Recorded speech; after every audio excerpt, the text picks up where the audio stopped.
नमस्कार नमस्कार मी प्रकाश बेलवाडे गर्जना संघटनेकडून आपण कोल्हापूर जिल्ह्यामध्ये अनेक विषयामध्ये भ्रष्ट अधिकारी असतील, भ्रष्ट प्रशासन असेल, अशा विषयामध्ये आपण लोकांना न्याय मिळवून देण्यासाठी गर्जना संघटना सतत कार्यरत आहे, कार्यरत राहील।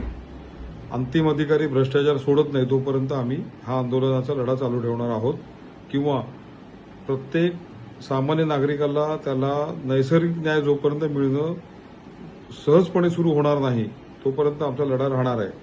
तसंच गेले 20-25 वर्ष आपण जिल्ह्यामध्ये बघतो अनेक धरणाचे प्रकल्प झाले, मध्यम प्रकल्प असतील आणि सगळ्या मध्यम उच्च असे प्रकल्प झालेले आहेत। या प्रकल्पामध्ये 1995 पासून नंतरच्या अनेक प्रकल्पामध्ये अजून सुद्धा 25 वर्ष होऊन 30 वर्ष झाली, 2-2 पिढ्या 3-3 पिढ्या खपल्या, पण अधिकारी दलाल आणि काही भ्रष्ट पुढारी जिल्ह्यातले यांच्या संगनमतामुळे आतापर्यंत अनेक शेतकऱ्यांचं पुनर्वसन पूर्ण झालेलं नाही।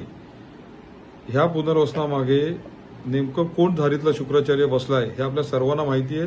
त्या अधिकाऱ्याच्या विरोधात आम्ही लढा देतो आहोतच, पण हे सगळं थांबलं पाहिजे, कधीतरी न्याय मिळाला पाहिजे। आता काही कुटुंब मी अनेक बघितली आहेत, त्यांची पुढची पिढी आता लग्न होऊन आता कामधंद्याला लागलेली आहे, तरी त्यांचं आता सुद्धा पुनर्वसन झालेलं नाही।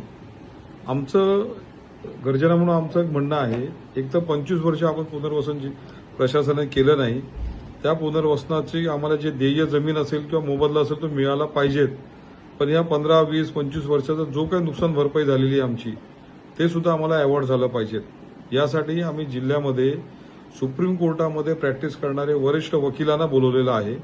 ते वकील त्या दिवशी आपल्याबरोबर चर्चेला असतील, आपण आपले सगळे विषय त्यांच्यासमोर मांडू, आपल्या असलेल्या कोर्ट केसेसची माहिती आपण तिकडे घेऊन या आणि त्यांच्यासमोर आपण सगळं विषय मांडणार आहोत आणि या ठिकाणी चर्चा करू आणि एक निर्णायक लढा आता आपण करायचा आहे। हे आपण पुनर्वसनाचा विषय किती दिवस आपण लांबून ठेवणार, हे थांबण्याची गरज आहे।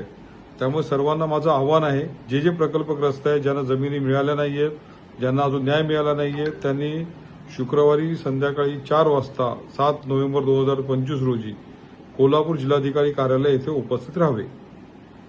धन्यवाद।